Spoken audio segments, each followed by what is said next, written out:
This video is brought to you by AKSIAS. Next comes, look, for whole of the UPSC preparation, the most important component is, which students I have seen usually tend to leave, is syllabus. Look, I'll tell you one thing with regard to every topic, every subject of UPSC. Syllabus is something which is the most essential component. The first thing you need to buy before buying the books, the day you decide I want to go for UPSC, is the syllabus. Syllabus is something which you should do by heart. Syllabus is something which is very much important, because syllabus is something which will filter your unauthorized sources, or you can say unnecessary sources. Because in market everyone tells you what to read, no one tells you what not to read. Syllabus filtering or filtering the content through syllabus will always tell you what not to read. Many of the students, they keep asking what is to be read in newspaper. Why you are asking this to us? Just see the syllabus. If the news of the newspaper has some of the keyword which your syllabus has, that is important. News is purely political and nothing to do with your syllabus, that is unimportant.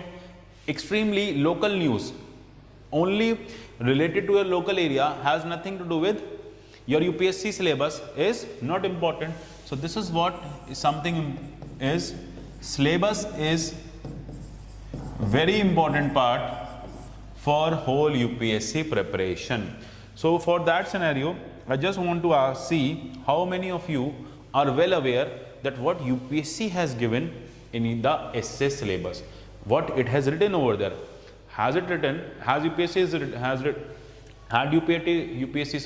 written over there that you need, that you will be asked to write social, political, economic, philosophical essays, or you need to write essays from your optional subjects? What is written over there? Have you ever seen? Have you ever tried to look at that? Let us see if many of you are not aware about what has been written in the syllabus. Let us see today, and these slides will make you very clear what exactly is UPSC syllabus and what kind of essays with regard to essay, and what kind of essays they basically want you to write. So let us see. One thing is, it is written in just 4 lines. Candidates will be expected to keep closely to the subject of the essay. One thing, candidates will be expected to keep closely to the subject of essay. That's it. So that means whatever topic you are choosing, whatever topic, do not go for a roller coaster ride, just stick to the theme. Theme is women. Try to stick to the women issues only, try to figure out the women problems, try to give the solutions related to those problems. So number 1 is that you need to keep closely to the subject of the essay. Let us comprehend it. These points I have added on myself. That means deconstructing the topic in right manner. You need to deconstruct the topic in right manner. We will see in upcoming essays. If the topic is about women empowerment, focus upon the necessary components of women empowerment only. Then adding appropriate arguments. Obviously, when you will be writing closest to the subject of the essay, you need to write appropriate arguments. Only then you will remain closest. Inappropriate arguments will send you farther from the topic of the essay. Second line of the syllabus says to arrange their ideas in orderly fashion. Now what is this orderly fashion? What UPSC wants to convey to you when it asks you to write in orderly fashion? It says nothing. It says just 3 points. Writing in a structured manner, write it in a articulated manner, and writing in a signposted nature. So you can see over here, structured manner, articulated manner, signposted nature. These are 3 important components of writing in essay. Now how is this possible? Structuring, as I have told you, we will be looking into the various classes. Through various classes we will be learning how to write the structured essay. Then comes articulated. When you will be writing a structured essay, articulation will fall back. it will be follow up. So articulation is something in which appropriate arguments will be given for the topic. That you are writing appropriate arguments for that particular topic. Then comes signposted nature. Signposted nature, as I was telling you earlier also, that every succeeding paragraph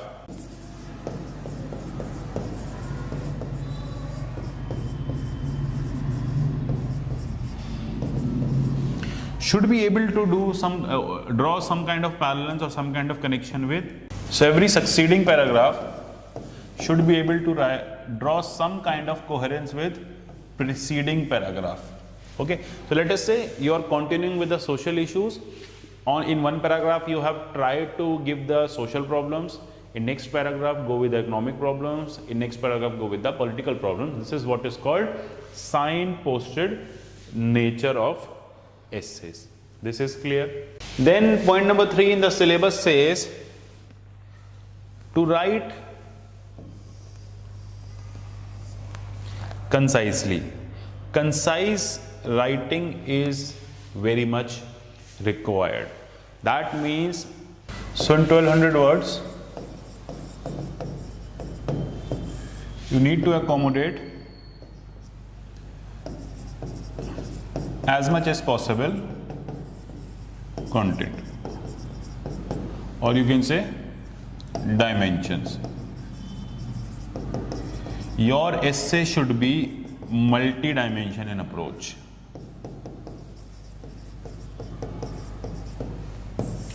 It should be multi-dimensional approach. That means you need to figure out, you need to write all possible dimensions. This is what I say holistic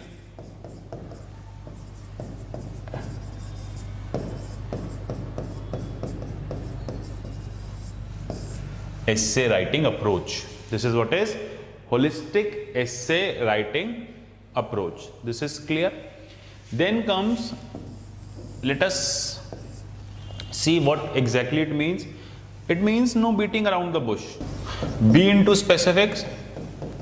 Usually what happens, I have seen many students, they want to write something upon, let us say, IT revolution in the country, social media in the country. So they take one full page to basically build an aura. Okay, this is how I basically wanted to see one of my cousin's wedding, and I was going to my cousin's wedding. I could not make it to the wedding because it was raining heavily. Then I was very much disturbed, and ultimately someone suggested, why don't you make a Facebook call? So I made a Facebook call and I saw the wedding. What is this? This is something unnecessary putting up or unnecessary consuming or exhausting the words. Look, you have 1200 words with you. Choose wisely what is to be written. So no beating around the bush. Write in small paragraphs, not more than 2 to 3 paragraphs per page. 3 are more than enough, 2 not less than 2, and not more than 3.5. This is what should be your aim. Arguments should be supported by apt examples. Usually what happens, when I try to build some kind of arguments, there can be some kind of communication gap between me and the examiner, because I am not sitting with him. He is just reading my script in isolation. So he get confused with my statement formation. So I should give a supporting statement, a supporting example. So he should be very clear what I am trying to say. Because as you all know, he is not going to call you and ask, dude, I am confused over here. Can you please explain what you have written in the paper? Trust me, you will also not remember what you have written in the mains examination. The day you come home, the day you come back to the home, you forget everything what you have written in the essay. You will not even to replicate those 1200 words by the evening. So how can you tell him after 2 or 3 months? So that is why I always say arguments should be supported by apt examples. Examples have to be very apt. Okay. Another thing is point number 4. This was point number 3. We have seen 2 points. Credit will be given for exact and effective expression. This is what UPSC says. After writing three things, no beating around the bush, writing concisely, writing precisely, writing very straightforward, giving holistic dimension, writing all the dimensions, UPSC says only if you will fulfill the above 3 points, then only expect marks from us. So that means you will be awarded for effective and exact expression. Usually students ask, sir, my handwriting is very poor, will I get marks? Sir, my handwriting is not good, will I be able to score good marks? Sir, my handwriting, I write very small alphabets, will I be able to get marks? Look, the idea is it should be effective and it should be exact. Many ask, my English is not that very good that a convent school student writes. I am not able to write that. I have a very basic English. Don't worry. Only thing is you are able to convey your thoughts and ideas to the examiner, because UPSC writing is all about conveying the right thoughts, not very high-ended words and not very Shashi Tharoor kind of language is required over there. It should be basic minimum requirement that you are fine with the basic English, you know the verbs, you know the grammar, you are able to write it in a proper manner and your sentence formation is apt. That's it. Whatever sentence you are forming, it is giving the right meaning. The examiner is able to understand what this student wants to write. So this is what, in this scenario only, UPSC is going to give you marks. Another thing is language skills. As I am telling you, language skills is not required. You do not need Shashi Tharoor kind of language. You only need right kind of spellings and no shorthands. This lexicon which has been, this shorthand which has been developed in this social media language, not to be written over there. It has to be only those shorthands are accepted which are abbreviations. Let us say RBI. This can be a shorthand, but GOVT, it is not an abbreviation. These are not to be written, no slangs to be written over there, internet slangs to be written over there. Be very specific with this point. Generic vocabulary, as I am telling you, very generic. Just write those Oxford words which are into your day-to-day conversation. Many of the students, they devote their time in finding or in writing very tough words. Very tough, you can say synonyms. They keep finding very tough synonyms. What if the examiner over there does not understand your synonym? So basically what I try to say, if your script is getting corrected in South India or North India, usually this is the problem with both the areas, that the people who are correcting your script are not very well versed with the English language. They know basic English, they know working English. So this is what is the case with most of the Indians. So ultimately generic vocabulary will do. Another thing is there is a myth in the market. Look, this session is also the session for myth busters of writing essays. There are so many myths going across the market. If you are visiting various kinds of blogs, you are visiting various kinds of friends, seniors, coaching mates. So everyone keeps telling you, look, this is something to be done, this is something to be done. And your mind gets confused what exactly is to be done. So this is for you, that there is a myth in the market that diagrams and flowcharts are very much essential for cracking the examination. When I say they are essential, yes, they are essential when you are writing GS paper. For GS paper, they are essential, but for essay paper, UPSC is giving you ample time to write an essay. They are giving you 180 minutes to write just 2400 words, just 2400 words. Whereas in GS, they are giving you 180 minutes for writing more than 5000 words. So over here, because of the time crisis, it is admissible that you can express your content with the help of diagrams and flowcharts. Apart from that, GS you have geography also, GS you have history also, GS you have polity also. So there is a mix and match in the paper. Few questions are done with the diagrams, few questions are done with the flowcharts, few are properly dealt in a written manner. So over there it is acceptable because of the time crisis. Essay mein in essay it is not acceptable. It should be only in the utmost requirement. Let us say if you are writing something on women empowerment, you have some kind of flow chart approved by UN Women, or it was published in UN Women report. Then you have full liberty to replicate it, provided you are labeling it properly. So whatever flowchart diagram you are drawing, it should make some sense. Examiner should be able to get something out of it. Okay, it should not be in vague, only you have understood and you are trying to make him understand, but he is not clear with your thought, he is not okay with your thought, he does not go with your thought, he will deduct your marks. So only in utmost scenarios this is if required to be written. One thing.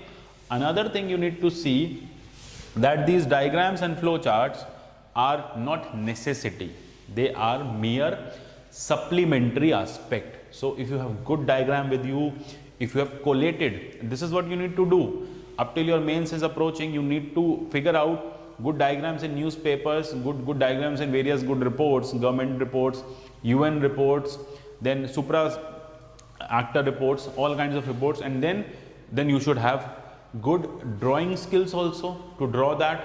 So in case if you do not have good drawing skills and you are drawing something and that is not making any sense, that will not be awarded properly, because that is not exact and effective expression according to UPSC. This video is brought to you by AKSIAS.